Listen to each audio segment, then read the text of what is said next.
Welcome to Election Speakout. Today it's my pleasure to introduce Mr. Paul Working. Paul is on the Gresham City Council, has served for 8 years on the City Council, and is currently running for a third term. He is a retired banker, both commercial and international experience. And I'm Tony Pauler-Mini. I'll be the moderator today.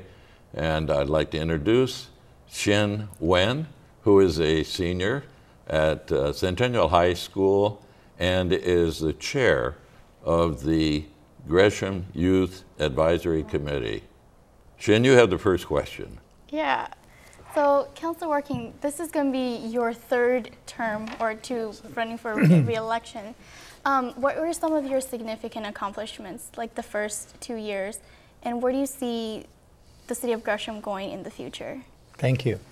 Well, I've lived and traveled around the world, and when I came to Gresham in 1990, I found that this was a great community, and I wanted to settle down and be part of it, and so I wanted to make a difference. And when I retired from banking, I got into onto the City Council as a result of my being on the Finance Committee. And over the past 8 years, we've covered a lot of different programs. Give you an idea is the city fiscal responsibility and accountability, which I've had a close tie-in with to make sure that the budgets are done properly, particularly when we got into the urban renewal area. That was something that I was particularly interested in following. The other thing that I've really enjoyed trying to bring together has all of the 4 cities here. There seemed to be kind of a lack of communication before. And we formed an intercouncil group that meets with all the different council members on an informal organization, and we share a lot of ideas. We've put together items such as the Federal Emergency Management Program for all of us.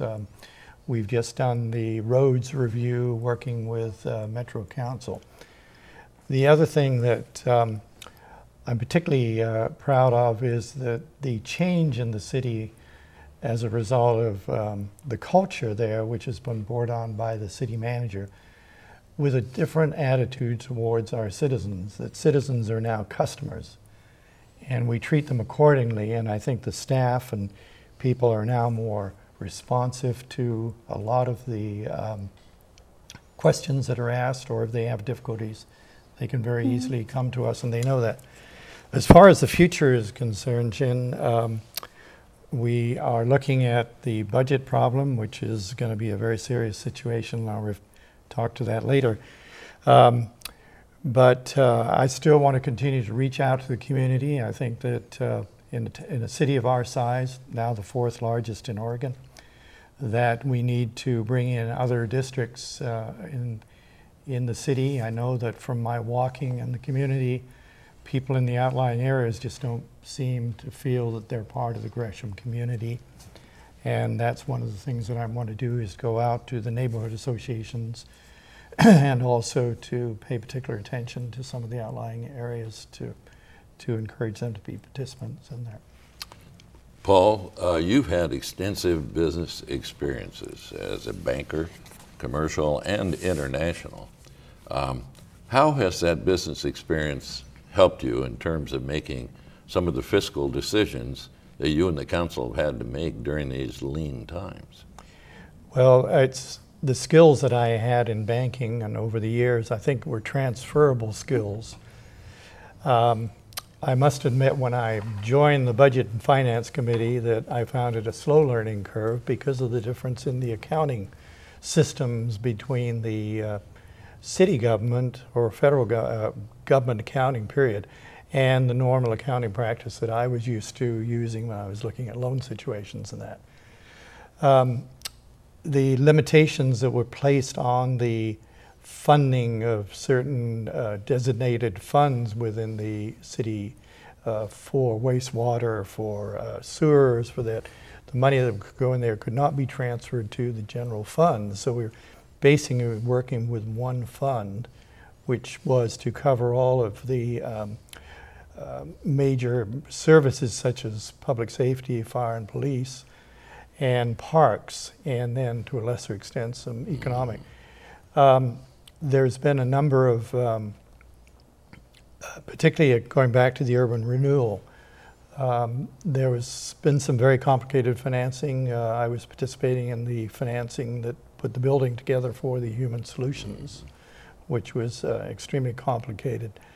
And there's been other things where my skills and financial background I've been able to bring to the council and be that support for the mayor and that side. So. I know you were a manager of people that were working under you, and that you had to watch that budget pretty carefully. Now, Gresham has the lowest, or one of the lowest, tax rates in all the large cities, in Oregon. With the recession, the Great Recession that came on in 2008, those receipts from property taxes were reduced. Yes, how did you and the city council deal with those lean receipts and still manage to provide basic city services? Well, we are going through some difficult times, Tony, right now, particularly, and I'll come back to that in a minute, but Measure 50, which was enacted in 1997, was when there was a mathematic formula that was put on as to what the tax base was going to be for all of the cities within Oregon. Gresham got shortchanged on this because we got caught when a levy paid off about 2 days before the setting of that formula. So we ended up with $3.61 per thousand as our tax base. Paul, how does that compare with Portland's tax rate? Portland has a tax rate, for instance, of $7.20. Eugene is $7.01. Salem is $5.83. Gresham is $3.61. About half of what the other large cities work with. How did you do it? Well, that money is strictly generated by the property tax revenues. And as you say, before the recession, our tax base was pretty good. There was a lot of business going on, and our tax base was enough to cover our expenses. We are allowed to increase the tax rate by 3% per year, and that was keeping up with what we needed. However, we started to see the slowdown after the recession, and the drop-off in property taxes was very significant, to the point that we had to take a number of cuts just to survive through that general fund. There was also some stimulus money that was coming in that also delayed that to a certain extent. But it's really been through cutbacks, staff cutbacks. We've cut over 70 people in staff. There's been early retirements. The city staff are very good at looking for grant money to continue on. Labor contracts, a number of the contracts they've frozen the cost of living. And we tapped into our rainy day fund. We do not have a reserve fund.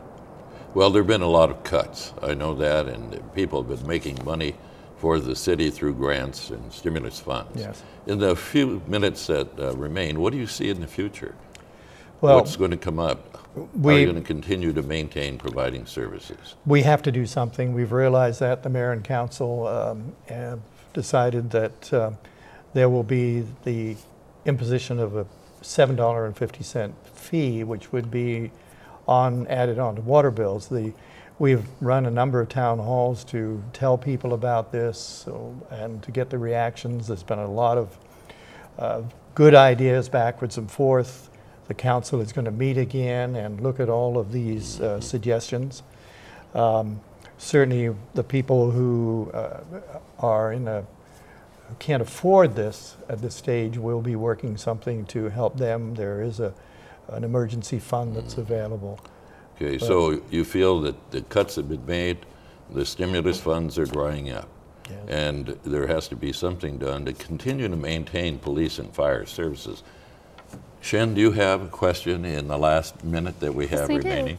I know you were one of the key figures in creating the Gresham Youth Advisory Committee, something that I have the honor of serving. What made you want to start a mini committee of students anyways? How do you see that benefiting the city and students? I would think it's people like you.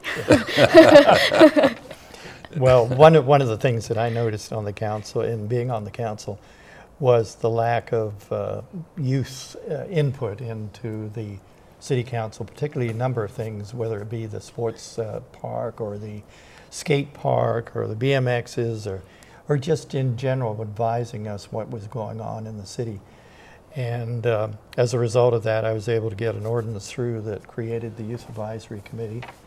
And that was a couple of years ago, working with a gentleman by the name of Harrison Braxmeyer, who was the one who forced me or helped me get that together, and it's been a great success. And Paul, it's a very, very good thing that you got the young people involved. Shen had her first ballot today to vote, and I want to thank you very much, both of you, for coming here and providing us with information.